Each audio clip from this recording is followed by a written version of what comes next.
పైసలు కాశపడో దేనికో 200 300కో ఓట్లు నమ్ముకున్న పరిస్థితికి వచ్చింది. కానీ అట్లా కావద్దు. మనం కూడా మనందరం కూడా బాధ్యతాయుతంగా ఆలోచన చేయాలి. ఎవరు ఏం చేస్తారు, ఎవరు ఏ పార్టీ ఏం మంచిగా చేస్తుంది అనేది ఆలోచన చేయాలి. కేసీఆర్ మనకు ఎన్నో హామీలు చెప్పిండు 10 సంవత్సరాలలో. ఏ ఒక్కటన్నా మనకు సామాన్యులకు ఏమైనా అయిందా? ఒకటి ఏం చేసిండు?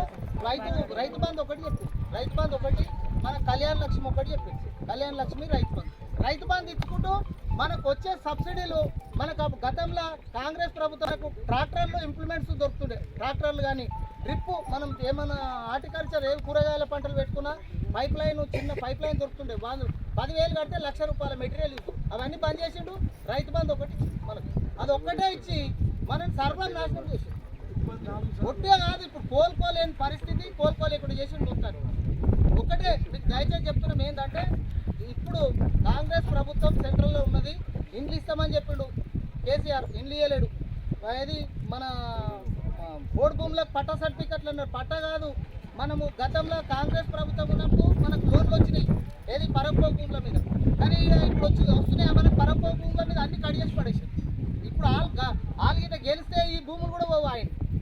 ఇప్పుడు మీకు పట్టా సర్టిఫికెట్లు వస్తాయి. రైతు బంధు కూడా ₹15,000 రైతు బంధు పెరుగుతుంది వచ్చేసారి నుంచి. రైతు బంధు మళ్ళీ ఒడ్లకు మెయిన్ ఇంపార్టెంట్. మనకు కొన్ని చూసుకోవాలి. మనం పంట పండిస్తేనే మనం బతుకుతూనే ఉంటుంది. 10-20 క్వింటాలు మనకు వెళ్తాయి కాబట్టి ఇంటికి 10,000 మినిమం. 10,000 అన్న ఒక 6 నెలలకు 10,000, 20,000 సేఫ్ అవుతాం మనం. ₹500 మనకు గిట్టుబాటు ధర కూడా ₹500 మనకు. అదొకటి. ఇప్పుడు ఇల్లు కట్టుకుంటే కూడా గతంలో మనం ఇందిరమ్మ ఇండ్లు ఇచ్చినాం. ఇక్కడ చాలా మంది కూడా ఇందిరమ్మ ఇండ్లు కట్టుకోలేము. కట్టుకోలేరు ఇందిరమ్మ ఇండ్లు.